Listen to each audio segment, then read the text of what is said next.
Ja, með KR á laugardaginn, hvernig leggst það í þig? Bara þetta leggst hrikalega vel í okkur og bara frábær tímasetning laugardagskvöld og funheitlið KR og við svona stígandi í okkar leik og ekki fjendur og þetta gæti ekki verið hægt að hafa þetta betra. Fyrsti leikurinn þinn á móti KR fyrsti deildarleikurinn þinn á móti KR eftir að komast í val, þessi leikur er svona sérstakir og svo segir líka bara laugardagskvöld, þetta verður svakalegt.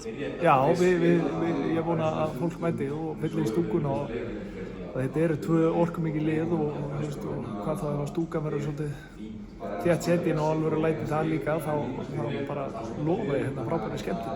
Þessi liðin mættust alltaf í bikarleik fyrir mót, það búist við öðruvísleik á laugardaginn? Já, það var náttúrulega, óttalegt jask á okkur á þeim tíma og við höfum mánuði síðan og konar ansi marga mínútur í marga menn sem voru lítið búin að spila og lítið búin að spila saman, þannig að það er svona samhængin og svona, eins og segja, okkar leikur svona, það er svona stígandi í honum. Hvernig er að mæta þessu KR-lið?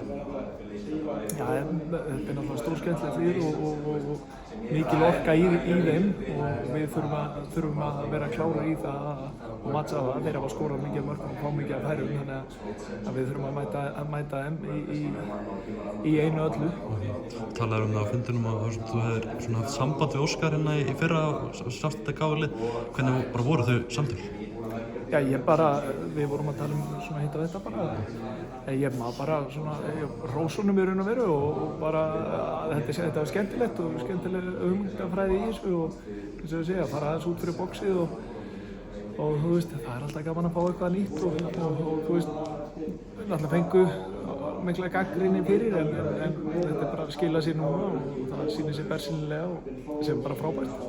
Þið eru búin að vinna nokkra leiki í röð núna, finnur þú bara mun á andrúmsloftinu bara innan liðsins þegar komið svona nokkri sigurleikir í kjölfið? Já, sigurinn er alltaf nærandi og næri líkamá og sál og allt þetta, þannig að það er engin spurning, það er tvennt ólíkt að vinna fótboltaleiki og svona já, í byrjun móts og svona í vetur umræðan svona óþarflega neikvæð og svona leiðileg.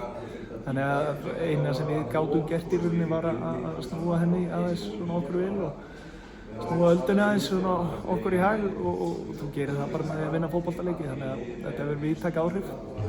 Svona bara þessir leikir upp á skýrast, þetta hefur verið bara býsna gott, F-leikurinn frábær og stjörnuleikurinn líka geggjaður, þeir geta unnið hann stærri á svona mörgu leyti.